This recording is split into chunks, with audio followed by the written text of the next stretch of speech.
What's up, everybody? Welcome back to the Martian MMA podcast. I am your host, and my name is John. And this week we are back with episode 79, where we will be analyzing and predicting the UFC on ESPN Plus 19 card headline by Joanna Jędrzejczyk versus Michelle Waterson. This fight card will take place in Tampa, Florida, this Saturday, October 12th, 2019. This fight card will feature 14 fights, all on ESPN Plus, with the 8-fight prelim card starting at 5 p.m. Eastern Time and the 6-fight main card starting at 8 p.m. Eastern Time. So a lot of fights going down this weekend in Tampa, Florida. Can't wait to break them all down. Just quick note about the audio quality of this episode. There was a lot of construction going on outside my apartment, so I decided to move the recording into my bathroom. So I might get a little bit of echo in here. I'm trying to make the audio sound as good as possible, but I hope it's not too annoying. I would understand if it got on your nerves, but hope you stick around for the rest of the episode, because we got a great fight card, and I believe we will have some interesting matchups to go along with it. I'm excited to break these fights down. And with that being said, we're going to start things off in the women's flyweight division, where we have JJ Aldrich, who is 7-3, taking on Lauren Mueller, who is 5-2. The opening betting line for this one was Aldrich, the favorite, at -230, to Mueller as the +170 underdog. Right now, we are seeing Aldrich -160 to Mueller at +140. So line margins tightening up in this one, and I understand why. It's -230 was a bit wide for Aldrich, although I do favor her in this fight. I just think she's the much better well-rounded martial artist in this one. I think she'll be the better striker and the better grappler. So it's pretty hard to see Mueller winning this one, but we could always see a close decision, as we often do in women's MMA. But I just think that Aldrich's striking is a lot more fluid. She has good pressure. She actually had a very competitive round one with Macy Barber. I think she might even drop Barber with some punches in that one, but Barber came back in the second and was able to rock her with some shots and finish that fight off. But Aldrich looked good in that one. She had a nice decision victory over Viana earlier last year, coming through as an underdog in that one.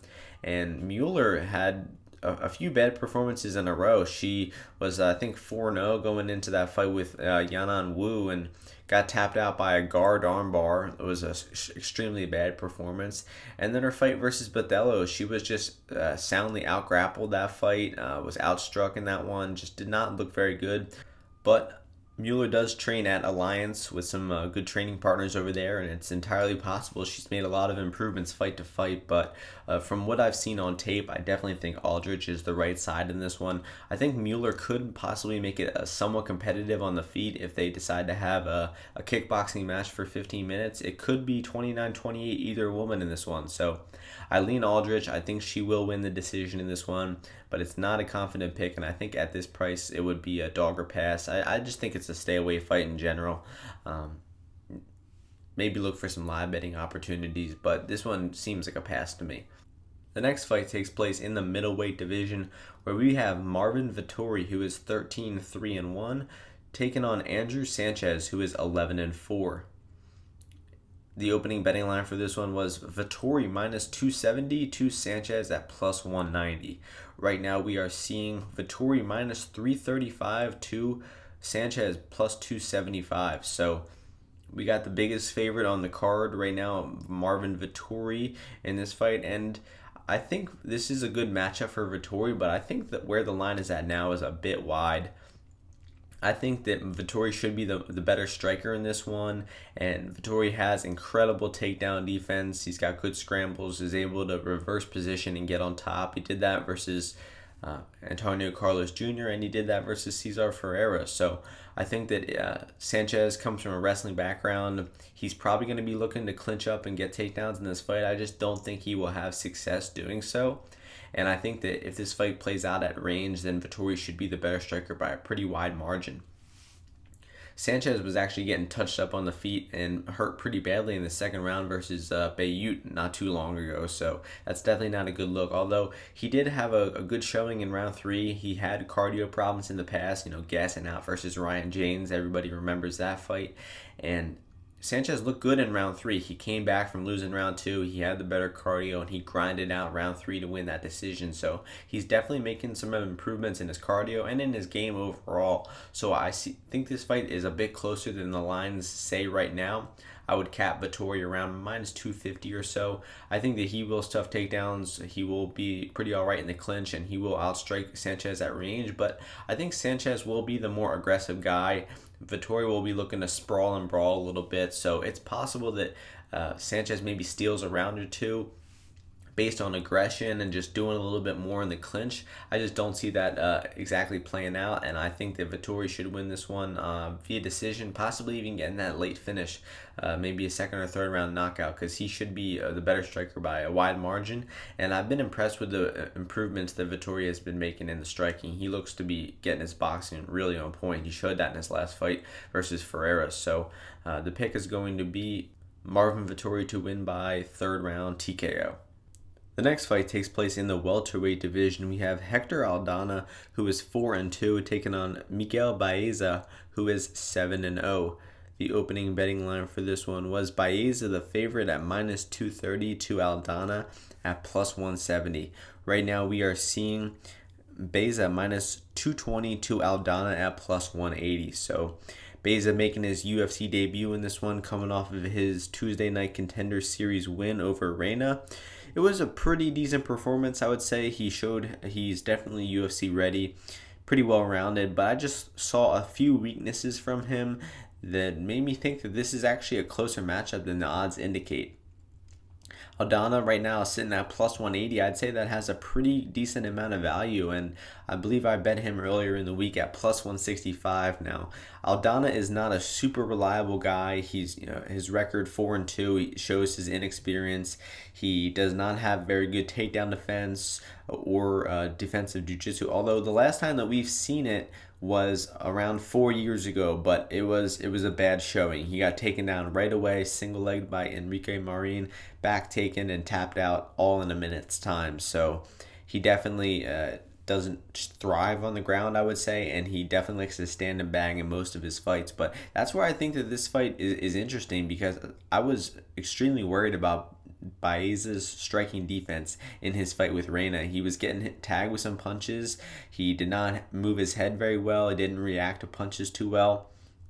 And he did drop Reina a few times. Maybe he dropped him with an overhand right in round 1. He dropped him with some knees in round 2, and he stole the rounds. But like before those, besides those knockdowns, he was not winning those rounds very convincingly. And in round 3, he was getting touched up with some punches. It was a much closer round, and in the last 30 seconds of the round, he dove on a submission and didn't get the submission, and he ended the round on bottom. So I'm not really impressed with Baeza's overall fight IQ or his well-roundedness. I think that this fight, if Baeza was super smart and you could trust him to execute a game plan, I think that he would come in here, try to hit takedowns, take Aldana down, and out-grapple him, where he should have the biggest advantage. On the feet, I think it's much closer, and I think that Aldana could actually be the one landing the better shots in the exchanges and possibly even hurting Baeza on the feet with some punches, because Aldana, his style is standing and banging. That's really all he wants to do. His most recent fights against Staropoli and Keenan Song have both been just wars where he got cut up and hit with a lot of shots and bruised and bloodied, but he didn't care. It seems like that was the game plan going in, and he's willing to do so. So he doesn't have good defense either. He gets hit a lot. He gets cut, as I just mentioned. So it could be a close striking fight. We could see Baeza just outclass him, honestly. He could be the better grappler, better striker. He's definitely the more technical fighter. It's just he's going to have to deal with that power and that pressure of Aldana, and I just don't think he's ready for it yet. I think that this fight stays standing, and I think that maybe Aldana lures Baeza into a striking war, and that matchup definitely favors Aldana. So I think that this fight stays in the feet. I think that they trade punches on the feet, and I think that Aldana is able to land the cleaner, harder shots and possibly even get a knockout on Baeza. So the pick is actually going to be Aldana to get the upset at, I'm going to go with second round knockout. So his money line, I got in on him at plus 167 earlier this week. Plus 180, missed the line action by a little bit, but I'd still say there's some value there, and I'd say that Aldana would definitely fight for your money at plus 180. The next fight takes place in the bantamweight division. We have Marlon Vera, who is 16-5-1, taking on Aldrich-Mueller, who is 15-5. The opening betting line for this one was Vera, the favorite, at -195 to Mueller plus 155. Right now we are seeing Vera -155, Mueller plus 135. So more action coming in on the dog Mueller's way, and I agree with the line movement in this one. I agree with Vera being the favorite, just not as much of a favorite as he originally opened. I think his chances are more like 60 as opposed to 66, which is what the odds implied probability indicated. So Vera is going to be looking to get this fight to the floor because he's the much better grappler than Mueller. Mueller has shown some weaknesses in the grappling. He was taken down by a tired Anderson dos Santos. He was dominated by Nathaniel Wood, and he's definitely shown some weakness on the ground. I think even back in his LFA fights, he showed some weakness in the grappling realm of things. So Vera has most of his wins by submission. He can strike too. He can finish you on the feet with some strikes. He's done that to a few opponents lately. I just think that he's going to take the path of least resistance and try to get this fight to the floor, because on the feet at range, I think Mueller will actually be the better striker. Despite Vera having some striking skill of his own, I think that the reach and the power of Mueller will be a little too much. He's a real rangy southpaw. He knows how to use his left hand very well. And I think if this fight stays on the feet for prolonged periods of time, we will see Mueller start to win those striking exchanges and possibly even hurt Vera with that left hand of his. Now, I think that Vera is kind of a weird fighter. He usually loses the first round or two. He lost the first round to some really mediocre fighters in the past few years. Luigi Buren, Guido Canetti, and Noelclean Hernandez. Those are three guys, so I think two of them are out of the UFC already. Hernandez is 0-2 in the UFC, is probably on his way out, so it's not a good style for Vera to... I mean, he's really finding openings. He's trying to get that submission. He usually finishes the opponents after losing early, but I think that would not be a wise decision here. I think that if Mueller gets ahead of that early lead, he could keep that lead and could win a decision or possibly get a finish here. So I think Vera should abandon his typical start slow, lose round one style, and come back and finish you in round two. I think he should try to chase this takedown early, gas Mueller out, and out-grapple him on the ground. If Vera is not able to get the takedown in the first two rounds, he definitely loses. I think that means that the fight is staying striking, and Mueller should be controlling that. And we could see Vera be much more competitive than I expect, and possibly even win the striking exchanges in this one. I just think that it's a close fight. I think that it's hard to side with Mueller because he really is probably blue belt level, maybe purple belt level in the ground, versus Vera, who's more like a brown or black belt level, trains at 10th Planet Jiu-Jitsu, has great... he's got great back takes, rear naked chokes. He can submit you off his back with an armbar or a triangle as well. He's kind of willing to play bottom at some times. So I think that Vera is the rightful side in this one. I think that he will eventually get that takedown, will get his grappling game going, and will probably submit Aldrich-Mueller in the second or third round like he typically does. So I'm going to go with a back take rear naked choke from Marlon Vera, and I'm going to go with him to get it down in round two. So the pick is going to be Vera to win by second round submission. The next fight takes place in the flyweight division. We have Deiveson Figueiredo, who is 16-1, taking on Tim Elliott, who is 15-8-1. The opening betting line for this one was Figueiredo, the favorite, at -210 to Elliott at +160. Right now we are seeing Figueiredo -190 to Elliott +165.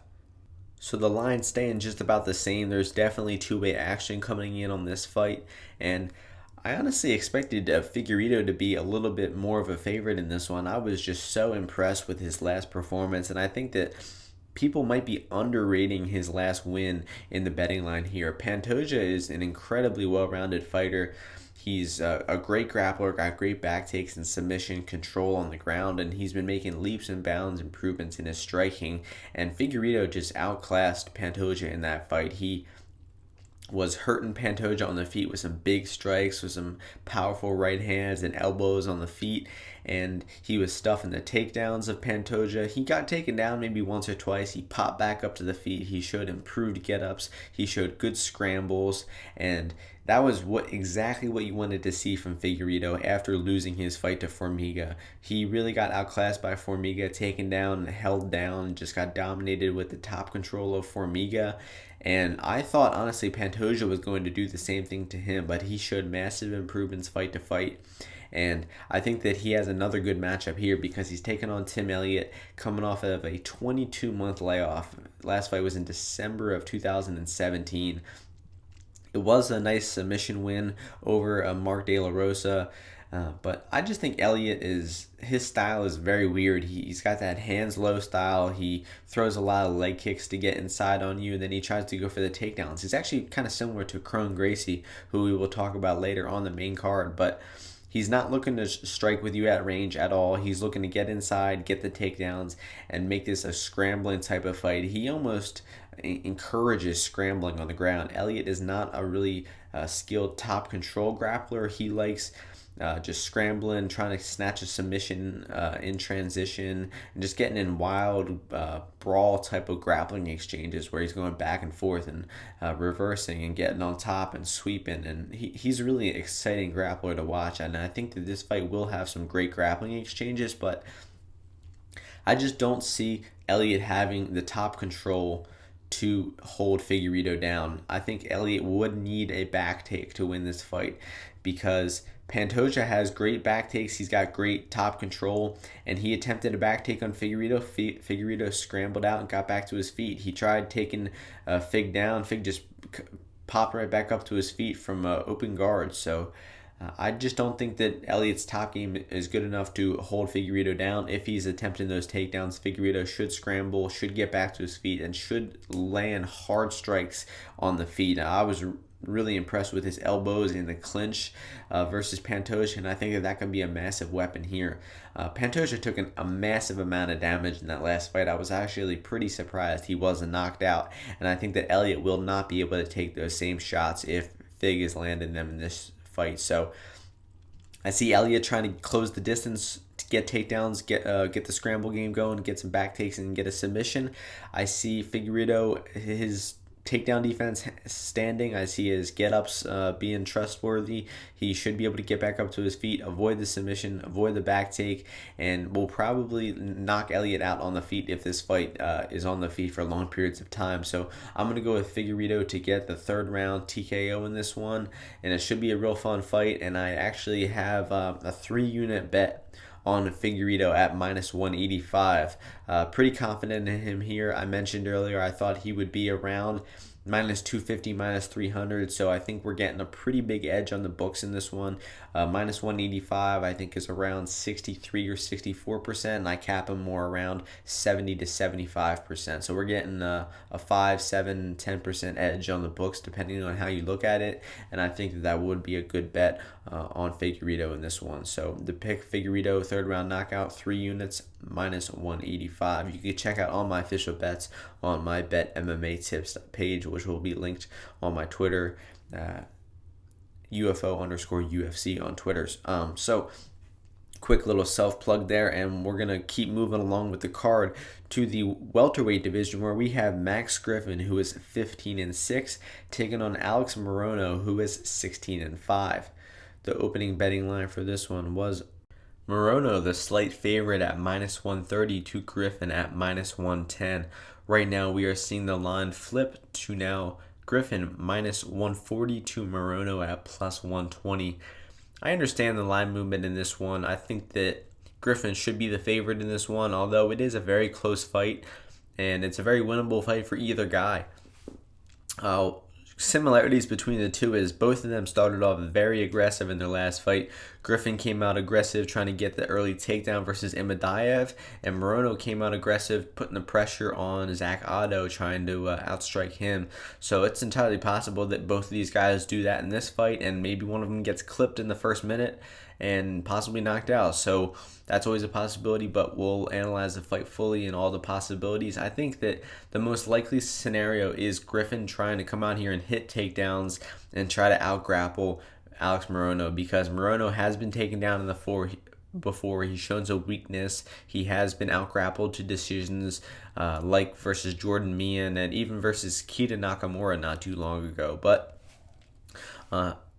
on the feet, it should be a very close fight. I mean, Morono looked very impressive versus Keenan Song. He had very accurate striking in that one, picked his shots very well, and looked to have some massive improvements. And as I mentioned earlier, he pressured Otto. He hit him with a good spinning back kick, comes from that Taekwondo background, and was able to force a bad shot out of Otto, caught a tight guillotine, used it to get mount, and then smashed Otto from top position to get the ground and pound TKO finish. So it was a very good performance from Otto, from Morono against Otto. And Otto's a black belt, and he shot in on Morono, and Morono snatched up a real good guillotine that eventually gave him the mount. So Morono is dangerous on the ground, and he could possibly lock up one of those same guillotines here versus Griffin, but I like Griffin's takedowns versus Imadaev. I mean, Imadaev is a super sloppy fighter who honestly doesn't really look too worthy to be in the UFC, has not fought since, and Griffin was able to take Imadaev down. He just wasn't able to keep him down, which was really detrimental to him. Griffin used a ton of energy getting those takedowns and just didn't have too much to show for it, but I think Imadaev's get-ups are actually a little bit better than Morono's, and if Griffin is able to hit the takedowns on Morono, I don't see Morono having that same get-up ability to get back to his feet, and it's hard because Griffin is kind of a big dude for welterweight, and he doesn't move extremely fast on the ground, so if you start scrambling and trying to get back up to your feet, he doesn't have too many options to keep you down. He's not really a submission threat or a back take kind of guy, so it's difficult for him to keep top position, and when he doesn't keep top position, he uses a lot of energy getting those takedowns, and he ends up pretty gassed out in the later rounds, which he was versus Imadaev. He was huffing and puffing in round 3, possibly even lost round 3. And he got hit with some pretty decent punches in that round too. So Morono has also faded in round 3 before. So it's possible that both of these guys' cardio drop off in round 3, and it's maybe a 1-1 decision or 1-1 fight heading into the third, and whoever has more in the tank is going to grind out the decision victory. I think that's how this fight goes. I'd say Griffin probably gets the takedowns in round 1 and wins round 1. He has a little more difficulty in round 2 getting the takedowns, and Morono wins that round, and then round 3 is both of these guys are going to be pretty tired, and it's going to come down to who wants it more and who can grind out that decision. And I just think that Griffin has a little bit more path to victory in this one. I think that he could outstrike Morono on the feet, and I think that Griffin could hit takedowns and outgrapple Morono on the ground, while Morono's only path to victory to me seems stuffing takedowns, outstriking Griffin on the feet, or possibly snatching up a submission on a sloppy takedown attempt from Griffin. But one thing I will mention about this fight is what I really liked when I saw is I mentioned Morono comes from that Taekwondo background, which means he likes throwing a lot of spinning attacks. And Imadaev was throwing a lot of spinning attacks versus Max Griffin, and Max Griffin timed them very well and hit his takedowns off those spinning attempts, which was really good to see. I definitely made note of that when I was watching these two. So if Morono is throwing those spinning back kicks again, look for Griffin to time his takedowns and to hit those takedowns off of the spinning attacks. So the pick is going to be Griffin to get it done by decision. Not a confident pick. Both of them have a little spotty cardio, and it's definitely a winnable fight for Morono. So not a confident pick. Would not bet Griffin at minus 140. Don't see too much value on Morono either, or I would say it is a dog or pass fight at these odds. The pick is going to be Griffin by decision. The next fight takes place in the lightweight division. We have Thomas Gifford, who is 17-8, taking on Mike Davis, who is 7-2. The opening line for this one was Davis, the favorite, at minus 190 to Gifford plus 150. Right now we are seeing Davis minus 260 to Gifford plus 220. Very interesting matchup in this one. We got Davis coming in here on extremely short notice. I'm talking like 4 or 5 days short notice, maybe even less than that. We just got word that he was coming in, filling in for, I forget who, Brock Weaver, I think. and they managed to keep Gifford on this card. But Gifford's first fight in the UFC was not a good showing at all. It was against Roosevelt Roberts. He got taken down quite easily in that fight. He really struggled off his back. He spent maybe 7 or 8 minutes on his back in that entire fight, and he didn't do much. He had trouble getting up. He had a little bit of success. He got his own takedown in round 3 and kept Roberts down for a little bit, but he just really struggled in the entire fight. He was getting outstriked by Roberts on the feet, getting tagged with some hard punches, and he's really a guillotine or bust kind of fighter. I mean, I think most of his wins have come by way of guillotine, honestly. So he's kind of willing to get taken down, and then he tries to snatch up that submission. But he got his guard passed really instantly by Roberts, and Roberts has actually lost a fight since then versus Vince Pichel and realized that Roberts isn't as high level as we thought. So I think that Gifford's loss actually looks even worse than it did when it happened a few months ago. So meanwhile, Mike Davis's loss to Gilbert Burns in his debut doesn't look so bad because Burns is on a tear. Burns has beaten welterweights, high-level welterweights like Kunchenko and Nelson, and Davis, what I wouldn't say had a competitive fight with Burns, but he definitely hung in there for a little bit. He defended some submission attempts from Burns for a while, and eventually did succumb to a rear naked choke in round 2, but it was a respectable performance, I would say. It was a real tough matchup in his UFC debut, and they kind of fed him to the wolves there. So getting down to this matchup, I think honestly it's closer than what the lines indicate. I would say that Gifford is going to have the better cardio in this spot. He was the one preparing for 6-8 weeks, although Davis has been training very heavily, training over at the Tiger Muay Thai tryouts. Probably in very good shape, and he's confident in his cardio to be taking this on 4 days' notice. And it's a very good matchup. I think that he should be able to outstrike Gifford on the feet. He throws very powerful punches, although I'm not too impressed with Davis's... I wouldn't say he has a very versatile technique, versatile arsenal on the feet in this one. I think that his offense is a little bit limited. It's mostly just power punches, the occasional calf kick or something like that. But he struggled with the striking of Sadiq Youssef big time. That was a fight that took place at 145 pounds, and he was dropped versus Youssef. His cardio dropped off in round 2. And he suffered a lot of calf kicks in that fight, took a lot of damage. His cardio has looked better at 155 since he moved up, but I think that this is, as I mentioned, a closer fight than the odds indicate. I think that Gifford could just grind this fight out. I think that Davis could knock Gifford out, possibly on the feet. Gifford does not have good defense. Davis throws a lot of power. But if Davis doesn't get a finish in round 1, I think this fight will get real interesting. We could see Gifford steal this fight on the scorecards in a grinding type of fashion. I mean, look at last week. I was super confident in Maki Pitolo getting the early first-round knockout on Potter. He was tagging Potter up with punches in round 1. The bets were looking good. All of a sudden, Potter withstood that early attack. Pitolo gassed out a little bit, and then Potter grinded out rounds 2 and 3 for the decision, coming through as that big 3-1 underdog. Completely unexpected. It shocked me. I was totally wrong about it, and we might see this fight happen similar.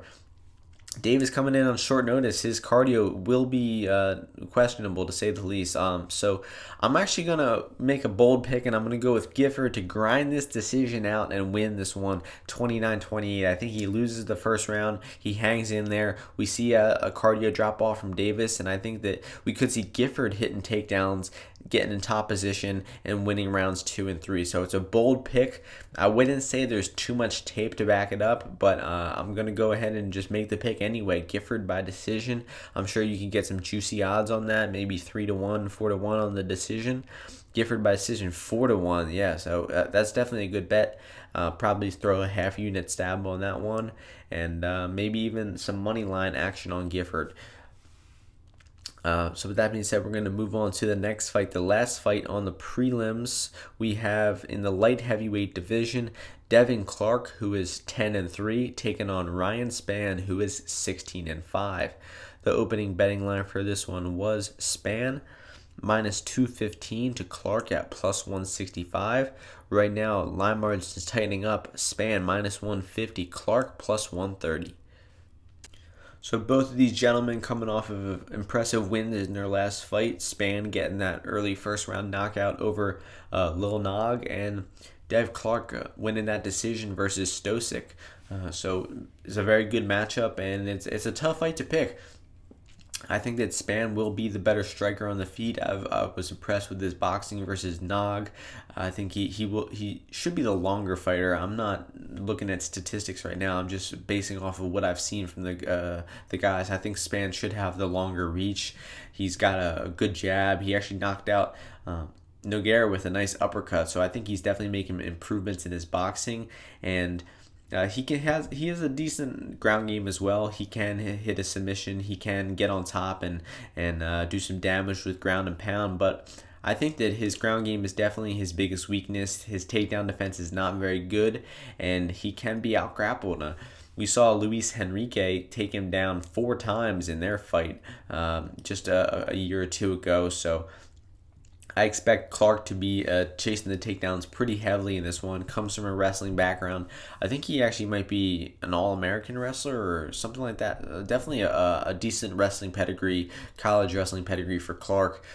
So on the feet, Clark is a bit chinny. He has been dropped and knocked out a few times before, but he's also faced some pretty heavy hitters like Stosic and like Mike Rodriguez, and he's used his advantage. He knows he's the better grinder. He's better in the takedowns. He's better in the clinch, and he didn't mess around with striking too much at range, and he was getting inside on people and making it that dirty fight and winning decisions. So I think he's going to try to do that here, and I think he's going to be successful. I think that Spann just doesn't have the footwork or doesn't have the takedown defense, nor the get-ups to stop the grappling of Clark. I think that if this fight stays at range, Spann will be outboxing Clark, possibly even getting that knockout, but I see Clark getting inside on him, making it that grinding, dirty type of fight, pushing him up against the cage, landing some clinch strikes, eventually getting that takedown and getting that top pressure on Spann. So I like Clark's chances, plus 120, I think the odds are right now. I think that's some pretty good, plus 130 on Clark right now. I'd say that's a pretty decent money line bet, and I'm going to go with Clark to win the decision in this one. All right, now moving on to the main card portion of the podcast. Starting things off in the middleweight division, we have Eric Anders, who is 12-4, taking on Gerald Meerschaert, who is 30-11. The opening betting line for this one was Anders, the favorite, at minus 150 to Meerschaert at plus 110. Right now, we are seeing Anders minus 160, Meerschaert plus 140. I'm going to go with GM3 instead of Meerschaert because I just find it easier to say. So very good, interesting fight here. Meerschaert is just a really funny fighter, man. You gotta love this guy's type of fight. I mean, he willingly accepts bottom. He doesn't have great takedown defense. He takes a lot of damage, but he's got great sweeps, great reversals, and really good submissions as well. He's just comfortable being in that grinding, grappling type of fight. I feel like I might have mentioned that term grinding 10 times this podcast already. Sorry if I'm reiterating myself too much, but that's really just Meerschaert's style. He's comfortable being in those heavy grappling fights where he spends possibly the entire fight grappling, and I just don't think Anders has the grappling cardio to keep up with Meerschaert. And I think that as this fight gets later and later, the chances for Meerschaert get better, and I think that the opportunity for a Meerschaert submission will present itself in the second and third rounds of this fight. And similar to his fight with Trevin Giles, I mean, Meerschaert was getting taken down in that fight. He was getting outstruck, maybe some damage landing on him. But then he would reverse position. He would get on top himself. He had very close rounds 1 and 2, and then he was on bottom again in round 3. He reversed position. He caught a guillotine and choked Trevin Giles out cold. So it was an incredible performance, a come from behind win. I mean, it might not even have been a come from behind. He might have won rounds 1 and 2. They were really close rounds. But his rounds are hard to score because he might spend 2.5 minutes on his back. He might spend 2.5 minutes on top. So they're super hard rounds to score. And I would say that if this fight goes to the decision, it favors Anders a little more because Mearshart had a close fight with Kevin Holland not too long ago. He probably should have won on the scorecards in that one, but Holland won on the scorecards because Mearshart just doesn't have the best style for winning rounds. So on the feet in this one, I think Anders should be the better striker. He's kind of a low output striker. He's got a decent left hand, throws with some power in that left hand, but not really overly impressed with Anders' striking. He has beat some decent grapplers before. Marcus Perez sticks out. He defended an anaconda submission from Perez in that fight, was able to end up on top and to win the rounds from top position in that one once Perez's submission failed. But I just don't see Anders having the footwork or the takedown defense to totally avoid the grappling of GM3 in this one. So I think that GM3 makes this his typical style of fight where he is hanging on to the clinch and he's making it ugly. It might be a boring fight. You might hear some boos from the crowd, but he's slowly wearing his opponents down, and he has a bit of a deceitful style. Like in rounds 1 and 2, you might be able to get up from his takedowns, but he will make note of how you got up from those takedowns, and then he'll try to hit submissions off of those get-ups in rounds 2 and 3. So GM3 is a really crafty grappler, and I think that he finds a way to get this fight to the floor, to keep this fight on the floor, to tire Anders out, and then get that round 2 or round 3 submission. So I think that GM3's money line has some value on it at plus 140. Definitely think he'll fight for your money at that price, and I'm going to pick GM3 to get the upset victory in this one by submission. I think I'm going with a lot of dogs in this card, to be honest. I don't know which ones. Let's see what. Picked Aldana as a dog, and I picked Clark as a dog, and now we picked our boy Gifford as a dog, and now we're going with Mearshart as a dog too. So we're going to keep the ball rolling in this one. And speaking of dogs, I like another one in the next fight. We got in the lightweight division, Luis Pena, who is 7-1, taking on Matt Frevola, who is 7-1-1. The opening betting line for this one was Pena minus 165 to Frevola plus 125. Right now we are seeing Pena minus 160 to Frevola at plus 140. So two-way action coming in on this fight. I would say with a little more towards Luis Pena's way. And this is going to be a really close fight, and both of these guys are pretty skilled grapplers, and I think it could be a similar fight to the last one that we mentioned, where it's going to be here it goes again, a grinding type of fight where Frevola is going to be pressuring. He's going to be looking for takedowns, looking to push for Pena against the cage and to hit takedowns. He comes from a wrestling background, and I've actually been impressed with Frevola's wrestling. He's got good double legs. He has good single legs. Not the greatest top pressure, and Pena does have pretty decent defensive grappling as well. He can defend takedowns. He can scramble if he gets taken down on the ground. But I like Frevola's chances at winning this fight because Pena should be the better striker on the feet, but not by a huge margin, honestly. I mean, he's definitely more technical, but Frevola's going to be pressuring. He's going to be throwing big power punches to set up his takedowns, and he could end up landing on Pena just because he's so aggressive and pressures so much. So I think that Frevola will come out here looking early. He'll be pressuring, throwing big overhand rights, looking to set up the takedowns. And I think he will hit takedowns. I don't think he will keep Pena down like he did versus Jalen Turner. I think that Frevola hits the takedowns, maybe gets a little bit of top position, but then eventually Pena scrambles back to his feet.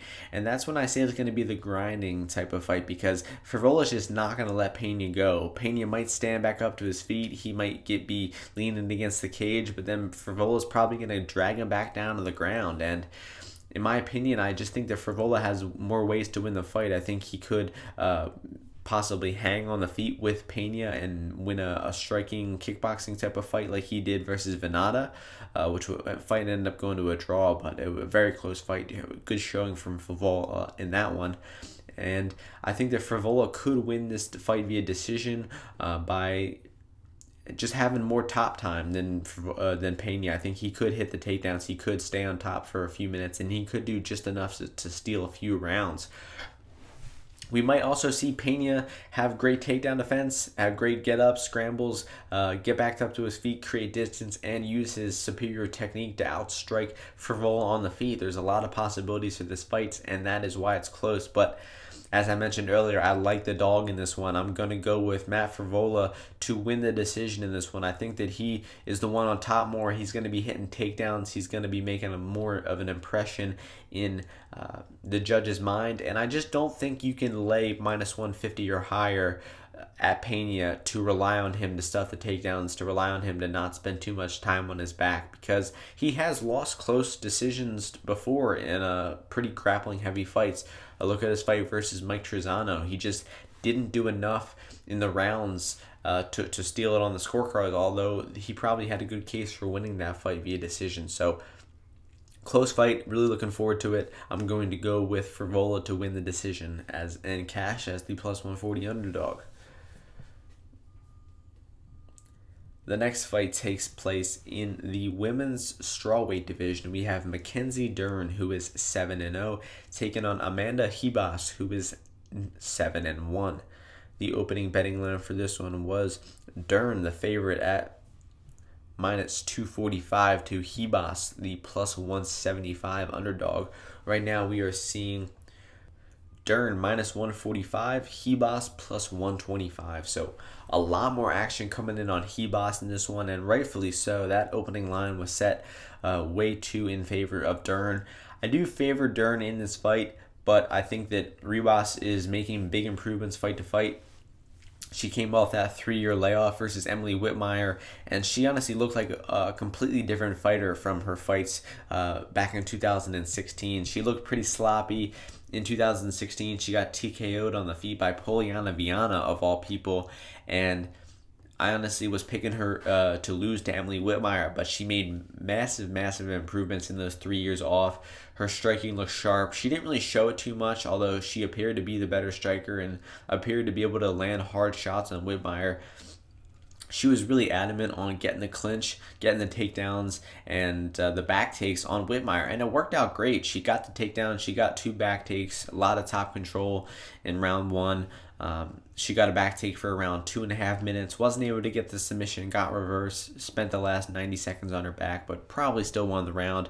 Then in round 2, she chased that takedown heavy, got the back take, landed some ground and pound, and got the finish. So it was an extremely impressive performance from Ribas, coming off of that long layoff and beating a pretty decent opponent like Emily Whitmire. Meanwhile, Mackenzie Dern, her last fight was against Amanda Bobby Cooper 18 months ago, and she missed weight in that fight. She was able to get the finish. Actually, wait, that fight wasn't quite 18 months ago. Let me figure out the exact date on that one. I think it was a little more recently than that one, but still a pretty decent layoff for Mackenzie Dern. That fight was in May of 2018, so I was pretty spot on. 17-month layoff for Mackenzie Dern in this one, and she's also coming off pregnancy. She had a baby 4 months ago, which is insane. Tons of respect to Mackenzie Dern for coming back to the octagon this soon after having a baby, but you got to wonder how much it'll affect her. I don't think it will, honestly. I think that that's a big narrative around this fight is how good shape Dern will be in and how serious she can be trained in with a newborn baby, and it's a legitimate concern, but I just don't think it'll have too much of an effect in this one. Dern actually looks in great shape. She made weight for this one, 115 pounds, and that's a great sign. She missed the last fight. She weighed in at 123 pounds, one of the biggest weight misses in UFC history. And now she coming in here, she looks fit. She looks like she got rid of a lot of that extra body fat she was carrying in her early fights. And I actually expect Dern to be in the best shape of her life for this fight here. So getting down to this matchup on the feet, Dern's striking is actually pretty bad. I mean, she wings wild and untechnical punches, just straight wings punches, big loopy overhand punches, no technique behind them.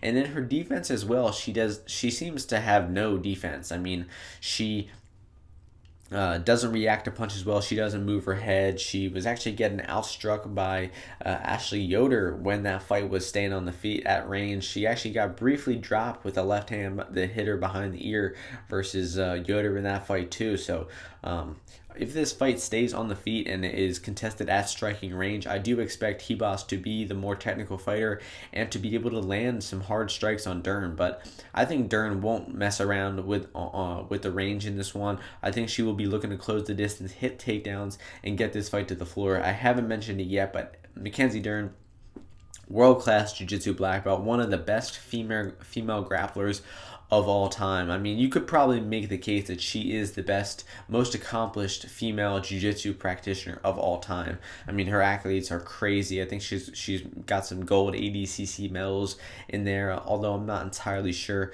Ribas is a skilled grappler. She comes from a grappling background, but I actually think that'll be a bit of a detriment to her in this fight, because if she thinks that her grappling can compete with Dern, she will be very wrong, and she will probably pay the price by getting tapped out in this one, because she was extremely adamant on grappling versus Whitmire, and she will not be able to do that in this fight. And we have no idea how good Ribas' takedown defense is. We don't know how good her get-ups are. We don't know how good she is off her back, but I don't see her being good enough off of her back, I don't see her being good enough off her back to be able to get up from the takedowns of Dern in this one. I mean, maybe she can stuff the takedowns of Dern and avoid the takedown at all, because Dern's offensive wrestling is actually pretty bad. I was really underwhelmed with Dern's takedowns in her fights versus Cooper and Yoder.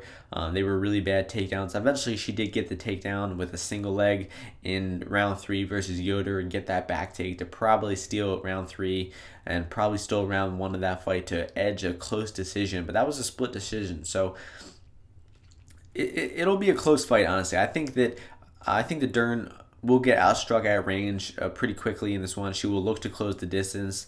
I'm not going to say that she will easily get the takedowns, but I think that Dern will just find a way to get the fight to the floor as it goes on. She'll either pull guard, or Ribas will start to get tired and her takedown defense will suffer, and then Ribas will end up on her back. And Dern's top game is just incredible.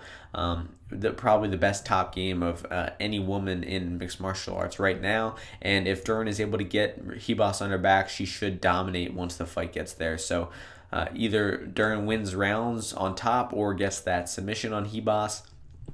I lean with her getting that submission, so I'm going to go with Dern to win by second round submission. And where the line is at now, minus 145, I actually think that this is a favorite or pass situation. I think that there's not much value on Ribas. I mean, you're really relying on Ribas to have some great takedown defense in this one and be able to outstruck Dern at range. But even though I think Ribas is the better striker, similar to the last fight I mentioned with Frevola, Dern's going to be pressing forward and throwing big shots, and I'm not confident in Ribas' striking defense to avoid those big, powerful punches. So Dern could make it a little closer on the feet than we're expecting.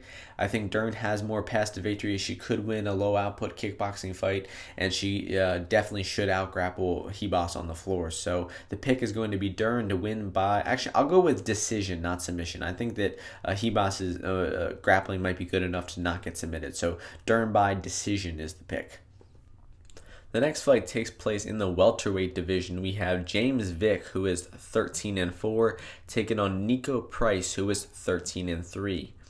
The opening betting line for this one was Price, the favorite, at minus 175 to Vick, the plus 135 underdog.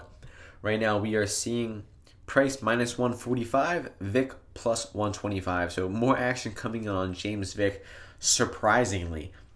I think James Vick is a constantly overrated fighter in the betting aspect of things. I mean, if we look at his past few fights, he actually closed as the favorite versus Justin Gaethje, which is unfathomable. I mean, I think Gaethje looked like a minus 400 fighter in that fight, and if they fought 10 times, I think that Gaethje would win 8 or 9 of them. So the fact that he was the favorite in that one was ludicrous. He closed as a slight favorite versus Paul Felder as well. Again, if that fight played out 10 times, I think Felder wins that fight 7 out of 10 times. Hooker versus Vick, he closed as a slight underdog in that one. And again, Hooker wins that fight 8 or 9 times out of 10. So those are 3 fights in a row where he was definitely overvalued in the betting lines, and I think that he's getting overvalued here. I mean, he's moving up in weight class. You like to see a fighter move up in weight class after a win. You don't want to see them move up in weight class after 3 straight losses and out of desperation, because that is what this is. This is James Vick desperately trying to save his career by moving up to welterweight. Maybe thinking his chin will improve by moving up in weight. I mean, he does cut an insane amount of weight, and I'm sure that his weight cut affects his chin and why he gets knocked out so easily. But the core of it is his boxing defense. I've trashed James Vick on this podcast before for it, and he deserves every bit of it. His boxing defense fucking sucks. And the fact that he hasn't fixed it yet proves that he should not be in the UFC. I mean, if you get knocked out because of your tall man defense, okay, take some time off, you fix it, you come back, it should be improved, right? Okay, it wasn't improved versus Felder. He didn't pay the price in that one. He didn't get knocked out, although he took a lot of damage in that one. And the tall man's defense is still there versus Hooker, and a skilled boxer like Hooker timed it perfectly and knocked him out cold. I mean, he suffered 2 absolutely brutal knockouts in the past 15 months or so. I'm talking knockouts where he was out cold for multiple minutes afterwards. He had no idea where he was afterwards. He was like wrestling the referee and stuff like that. So he's just taken a massive, massive amount of damage. And I think that, as I mentioned, this is a desperation move to move up to welterweight. Now, the UFC must be sick and tired of James Vick as well in this one, because if they wanted to keep him in the UFC, there are about 50, 75 guys at welterweight that he actually probably has a chance of beating. But I don't think Nico Price is really one of them. Getting over to Nico Price, I mean, the dude is a fucking crazy fighter, man. I love this guy. He has insane power in his hands. I think he might have some of the pound for pound most powerful boxing in all of the UFC. And I wouldn't even call it boxing. I would just call it his hands are just so powerful, because you saw it in the way he knocked out Randy Brown from the bottom. He just has an insane amount of power. I don't know where it comes from, but it's just there. I mean, he's kind of a skinny, lanky guy. He just has insane amounts of power. So he can get outstruck by a more technical striker like Tim Means, but then he will still come back and land that power shot and knock him out. Incredible fight versus Tim Means. Last fight versus Jeff Neal, he actually was able to touch the chin of Jeff Neal a little bit. I mean, Neal looked invincible in his first few fights in the UFC, and then he got in a brawl versus Nico Price, and he looked a little bit human. He eventually did get stuck on bottom in round 2 of that fight. Did get taken down a few times by Jeff Neal, not really the best wrestler, and he got stuck on bottom and eventually got TKO'd with ground and pound from his back. But not the best sign from Price, getting stuck on your back versus Neal, a guy who's not really known for his grappling. And I think that if Vick has a lick of IQ left in his brain, or his trainer, you know, the world famous Lloyd Irvin, if they have any sense about them, they will try to take this fight to the floor and to try to out-grapple Price. Price has been taken down before. He's been out-grappled. He's been tapped out before a few times. So I think that James Vick only chance at winning this fight is by submission, and I don't think it happens. I mean, James Vick in his UFC career, I think it's maybe 10-12 fights, he has landed 3 takedowns, and he has been taken down 16 times.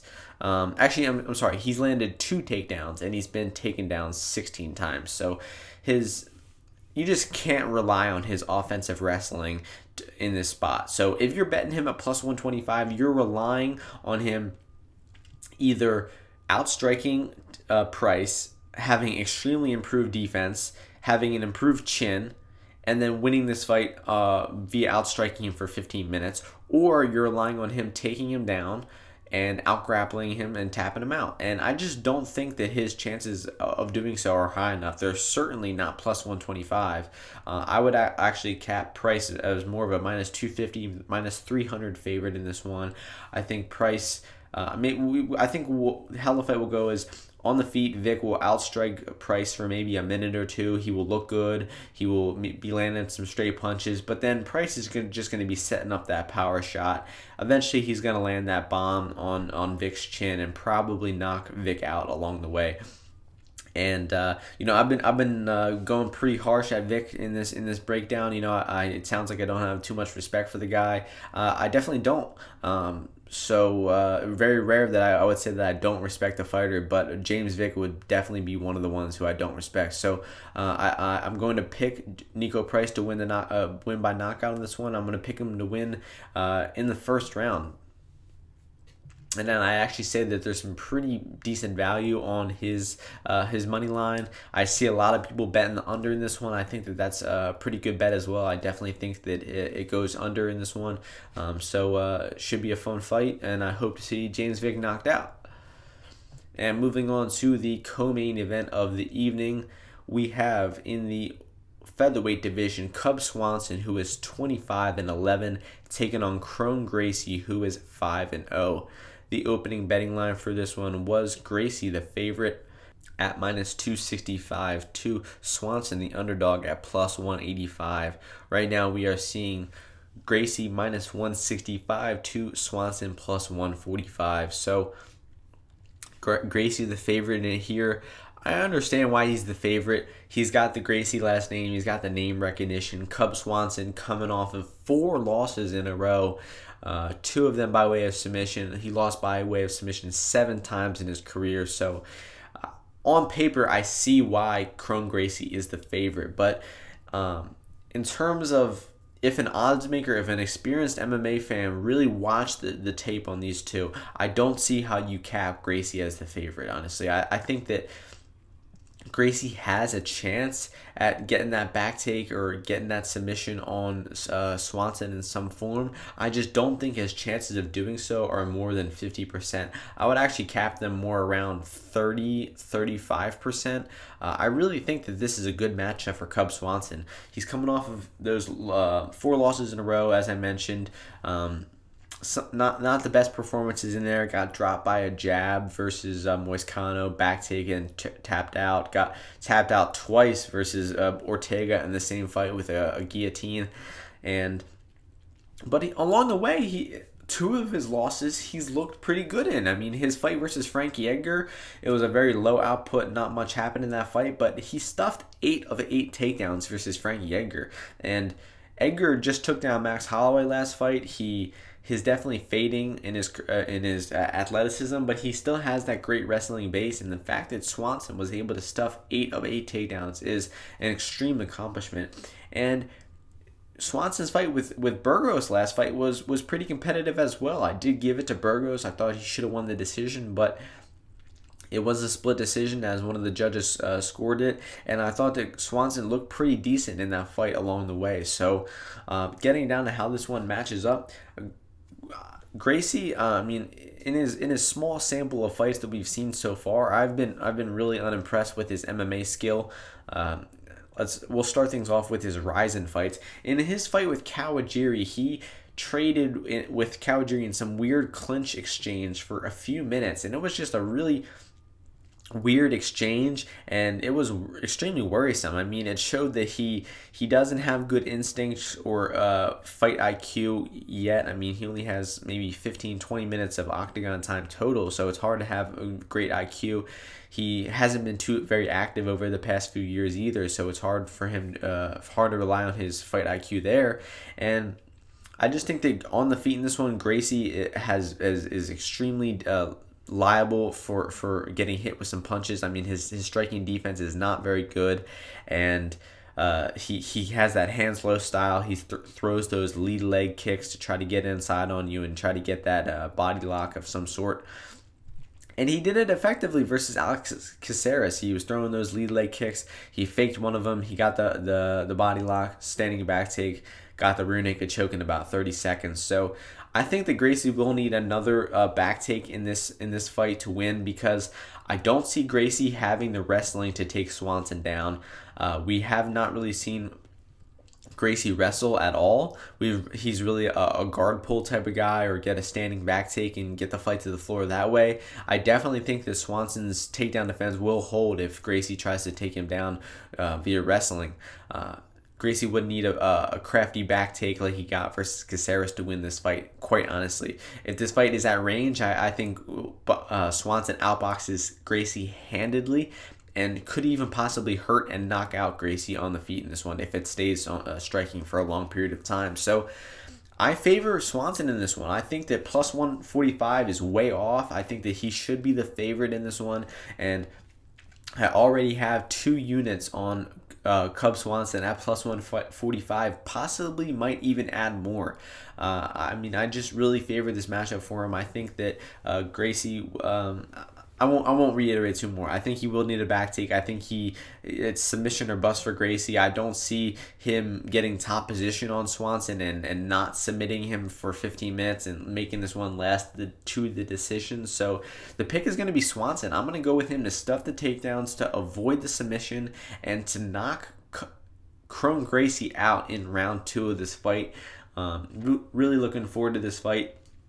I could be dead wrong about it. Gracie could look very improved here. He could get that back take. He could get that first round submission and make me look like a fool for trashing him this much. I mean, I respect Chrome Gracie a lot. I mean, I really like the guy as a human being. I think he's a super cool guy. You can see all of his vlogs on YouTube, and I wish him success in the UFC. I really wish he would round about his MMA game and get some more experience in the UFC. But I think the UFC is actually feeding him to the wolves a little too soon in this one versus Swanson. They think that Swanson's on a 4-fight losing streak, getting towards the end of his career, and it should be an easy win for Gracie. But I think that they're going to be shocked to realize that Swanson still has a lot left in the tank, and I think that he will eventually finish Chrome Gracie via second round knockout in this one. Bold prediction, I know, but I'm telling you, I'm going with a lot of dogs on this card. And that brings us to the main event of the evening. In the women's strawweight division, we have Joanna Jędrzejczyk, who is 15-3, taking on Michelle Waterson, who is 17-6. The opening betting line for this one was Joanna Jędrzejczyk minus 350 to Waterson plus 275. Right now we are seeing Jędrzejczyk minus 335 to Waterson plus 275. So when I'm referring to Jędrzejczyk, we'll be calling her Joanna, as she is very notoriously also known as JJ, the former champion. And what an incredible fight. Really looking forward to this matchup. Really excited to see these women go 5 rounds. And it's gonna be I think closer than the odds indicate. I think that Joanna Jędrzejczyk wins this fight via decision, but I believe it will be a lot closer. So we'll start with just the news surrounding this fight. There was a lot of speculation around the weight cut for this fight, and recording this podcast Friday morning. Was partially waiting for the weigh-in to happen, because there was speculation this fight could be canceled. They were allegedly offering Michelle Waterson fights on different cards, or possibly offering her a late replacement matchup for this card. But Joanna said that's not necessary. She was professional. She made the weight anyway. But it was interesting to see what that claim means. I mean, a rumor like that doesn't come out of nowhere. If the UFC was actively offering Michelle Waterson other fights, it had to be a pretty serious allegation or rumor. So JJ did make the weight. She weighed in at 115.5. She looked good on the scales. She was in good spirits, and I don't think that it will necessarily have an effect on her performance Saturday night, but it was certainly weird. It's certainly weird that the fight was, the main event was rumored to be canceled fight week, and then all of a sudden, all is well, weight is made. So maybe there's an underlying injury or issue with Joanna. I mean, the speculation has been that she did get breast implants since her last fight, and maybe she was having trouble making the weight with the new implants. I mean, it sounds a little disrespectful, but honestly, she made an alteration to her body that added weight to her. And I should also mention that her last fight was at 125 pounds, so not only did she get her breast enhanced, she fought her last fight at a weight class 10 pounds above, which, as we know, for women, especially smaller women, that extra 10 pounds is a big percentage of your body weight. That's where the speculation amongst this fight comes in. And it's funny because there's 13, 14 fights on a card. There's not really too many rumors about the bottom fights, but in the main event, there's always some narrative around the fight. And I'd say most of the times that narrative does not affect the actual outcome of the fight. So getting down to breaking down this matchup, Waterson comes from that karate background. She's got great kicks. She's actually improving her striking and her boxing overall. I don't think her boxing will be nearly good enough to compete with Joanna Jędrzejczyk in this one. So that's where her main struggle will come, is in the boxing range.